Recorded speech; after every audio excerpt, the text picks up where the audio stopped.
everyone! So welcome back to my YouTube channel. So including Clavillas, and this is my YouTube channel. Kung hindi ka pa nakasubscribe, please do like, share, and subscribe to my YouTube channel para updated ka sa mga panibagong videos ko. So itong video na to guys, pangunahan ko na kayo. Itong video na to guys is para to sa mga nahihirapan na maghanap ng trabaho. Alam niyo naman guys, fresh graduate ako, pero hindi na siya fresh kasi pa 2 months. Ay, 2 months na nga. 2 months na akong walang work pa. Wow, yung parang as in talaga yung office, ganun. So, sa 2 months na yun, guys, kasi July ako nag-graduation. So, August, September. So, September 9 na ngayon. So, 2 months na akong as in nasa bahay pa talaga ako.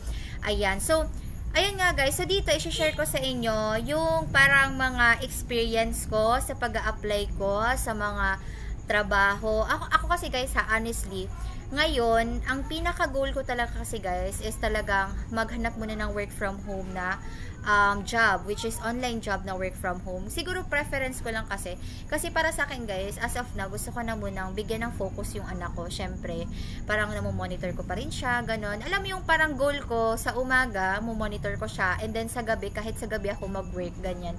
Okay na okay sa akin, mag-work from home para sa akin. Kasi parang, siguro, less yung gastos. Last yung pamasahe, ganun. Hindi lang, practical lang, diba? Kasi, alam nyo ba guys, nai-inspire din ako sa iba kasi may mga iba na nag-work from home sila, pero okay naman yung kitaan nila. Which is, hindi siya madali, ganyan, pero okay naman siya. So, alam nyo ba, ang dami kong mga experiences. And now, as of now guys, puro pa ako rejected or hindi pa ako natatanggap doon sa mga ina-applyan ko na work. So, hindi ko siya kinakahiya. Kung baga siguro sabi ko, yung pag-reject sa akin, siguro kailangan kong i-improve pa yung sarili ko, i-improve ko yung resume ko, yung cover letter ko, ganun. Or kaya may talagang para sa akin siguro talaga na job, ganun. Pero ang pinaka-focus ko is work from home. So, ito na nga, yung sa mga work from home na job. So, sa mga naghahanap guys, baka makatulong to sa inyo. So, ang una guys na pinag-anuhan ko na work from home na kung saan ako mag-a-apply, unang-una is sa Job Street. So, sa Job Street kasi guys, ang gusto ko sa kanya is madali lang din mag-apply. Kasi unang-una, parang ayusin mo na yung profile mo, ilagay mo na muna lahat ng information na kailangan. So, i-search nyo lang guys yung Job Street, tapos mag-sign up kayo. Ilagay nyo lang guys yung email ninyo, tapos yung mga information ninyo. Ayusin nyo na muna siya lahat-lahat. So, ano yung mga skills mo, ano ba yung mga parang background mo, kung ano yung mga pinag-aralan. Basta yung mga basic na information, tapusin mo na muna yon. And then, ihanda mo na din yung resume mo and cover letter mo para madali na lang siya.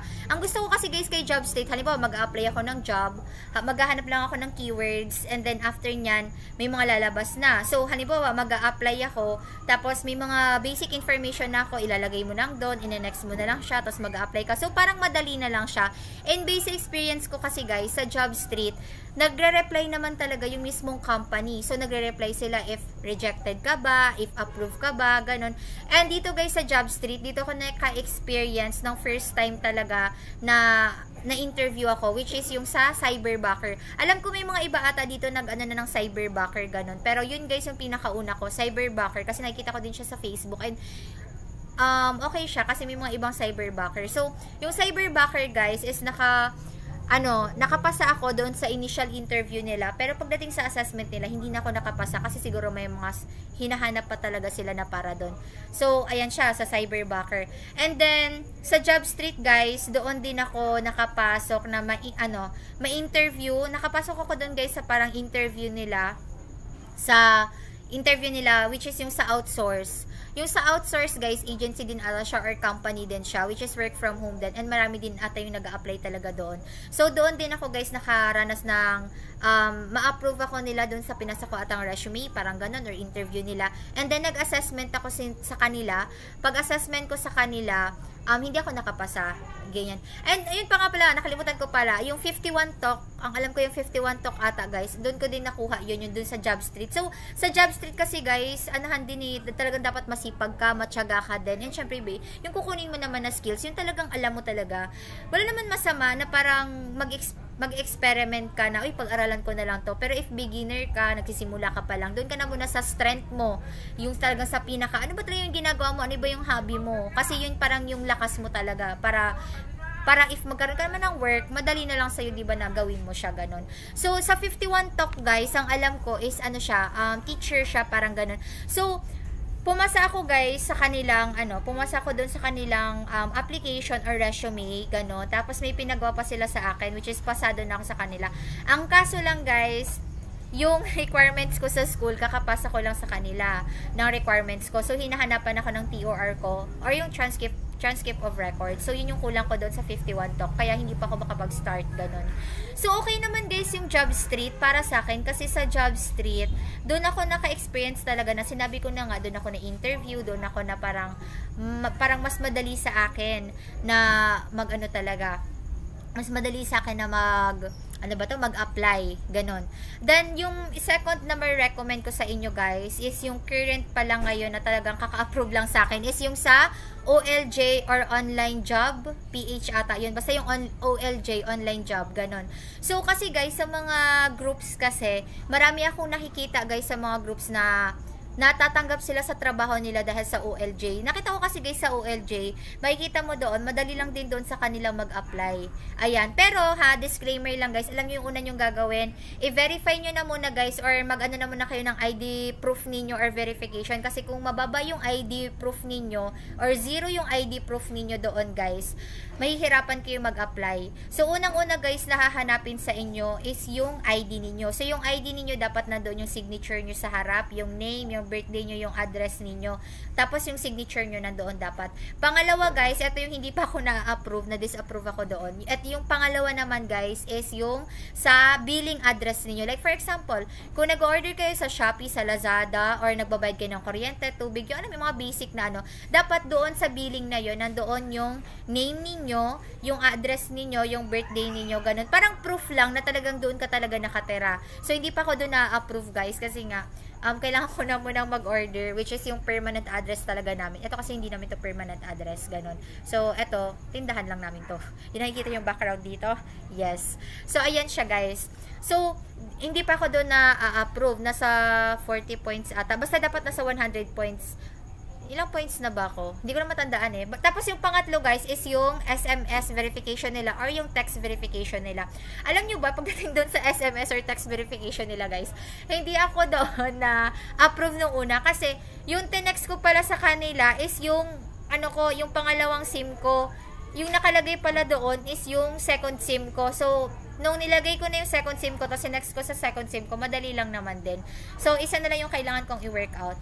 Okay? So, again guys, pataasin nyo yung ID proof ninyo. Yung parang ikaw talaga yan. Kasi dun sa OLJ guys, or sa online job PH, or sa online job, parang doon kasi yung mga employer, talagang hinanap nila yung totoo talaga, kasi iwas scam, ganyan-ganyan. And okay din guys sa OLJ, kasi siguro sa 2 days din na pag-a-apply ko sa OLJ, nakaka-receive ako kaagad ng responses from the employer na, ayun nga, reject ako.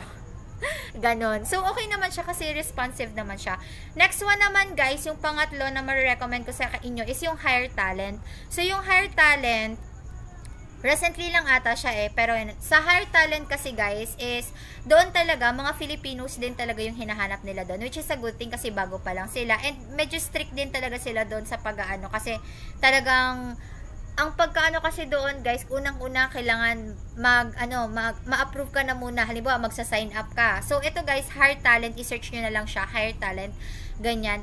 So, una guys, magsa-sign up kayo. Pag sign up ninyo guys, may mga fill upan kayo doon. Then, after nyon, kapag may email na dumating sa inyo na approve kayo na sumali doon sa Hire Talent, saka lang kayo doon guys makakapag login. So, talagang vini-verify pa talaga nila kung okay siya, ganyan-ganyan, kung tao ka ba, ganyan, alien ka ba, ganon. So, okay naman sa Hire Talent guys kasi yung nila doon is dollar rate din naman siya, which is halimbawa, pag Filipino ka, meron kang 10 parang pwedeng applyan na job, 10 ba? 10 applyan na job within Philippines, which is remote ngayon. Halimbawa, may isang employer na nag-post, pwedeng, halimbawa, taga Pilipinas ka, tapos, work from home. So, 10 na muna yung applyan mo nun, bago ka makapag-unlock ng iba, guys, na pang ibang bansa na talaga, which is, halimbawa, ibang bansa na very, very far away na talaga siya, ganon. So, maganda siya, guys, kasi, responsive din yung mga employers doon sa Hire Talent. Okay na okay sila. And ang alam ko, guys, yung iba na mga beginners, sa Hire Talent talaga sila, talagang nakukuha talaga sila. Okay? Ano pa ba? Yung hindi ko guys natatry ngayon is yung Upwork. Kasi yung Upwork kasi guys, nahihirapan ako sa kanya kasi kailangan mo ng connects. Pero sabi nila, kailangan mo na, ano ba? Kailangan lang na i-optimize mo yung profile mo. So, wino-work ko pa yung Upwork ko. Yung freelancer, hindi ko pa masyado guys nagagamay. Ayan. So, ito guys ha, tip ko lang sa inyo. If naghahanap kayo guys ng work from home job, please, please, please, umiwas kayo sa Telegram. Sinasabi ko sa inyo. Umiwas kayo guys sa Telegram kasi mas okay guys if sa mismong legit na website or application talaga kayo mag-a-apply. Pag may nakita kayo guys na halimbawa, diretso kayo sa Telegram, tas parang kahina-hinala na, wag na kayong tumuloy kasi isa-scam lang naman kayo niyan. Okay, iwasan nyo yung mga work from Telegram kasi isa-scam kayo niyan. Please, sayang ang mga pera ninyo. Ifihingian kayo ng pera na, kailan mo munang mag-deposit ng ganitong money para makasama ka dito, ganyan-ganyan. Sa una, okay, baka sahudan kayo, pero baka pag takbuhan na kayo, sinasabi ko sa inyo. Okay? So, ayan guys. So, eto pala guys ha, sa mga naghahanap dyan guys ng work from home na job, if naghahanap kayo guys ng resume, cover letter ninyo, yung mga pwedeng gawin ninyo mga tips or ano, meron ako guys ginawa na parang fresh graduate and parang fresh graduate, tapos parang maghahanap kayo ng work na parang maha-hire kayo, ganon. So, meron ako guys ginawa sa mga gustong mag-avail ha, sa mga gusto lang po, sa mga gustong mag-avail na parehas ko ng mga fresh graduate. If naghahanap kayo ng mga resume na gawa na, cover letter na gawa na yung parang guide ninyo. Tapos, meron ako guys mga website na nilagay na din doon na kung saan yun yung mga beginner na mga website na pwede niyo applyan, yung mga beginner guys na mga roles na pwede niyo applyan. Nandoon na, i-click nyo na lang siya tapos mag-apply na lang kayo. Okay? So, sa mga gustong mag-avail guys, i-message nyo na lang ako sa Blue App. Ilalagay ko yung link dito tapos mag-message kayo sa akin guys na fresh graduate. Okay? Para malaman ko, fresh graduate. Okay? So, i-message nyo na lang ako sa mga gustong mag-avail noon. Okay? So, lang naman everyone. So, sana may natutunan kayo guys. So, again, I'm Claudine Clavillas and this is my YouTube channel. Please don't forget to like, share, and subscribe to my YouTube channel para updated kayo sa mga panibagong videos ko. So, sa mga naghanap dyan guys ng work from home, ng mga jobs, ayan guys. So, kaya natin to. Wag lang kayo mawawala ng pag-asa. Pag nire-reject kayo, it's either nire-redirection kayo sa ibang bagay. It's either kailangan mo i-improve yung sarili mo or yung profile mo. Basta alam mo talagang para sa'yo talaga yan. Okay? So lang naman everyone. Bye! Thank you for watching.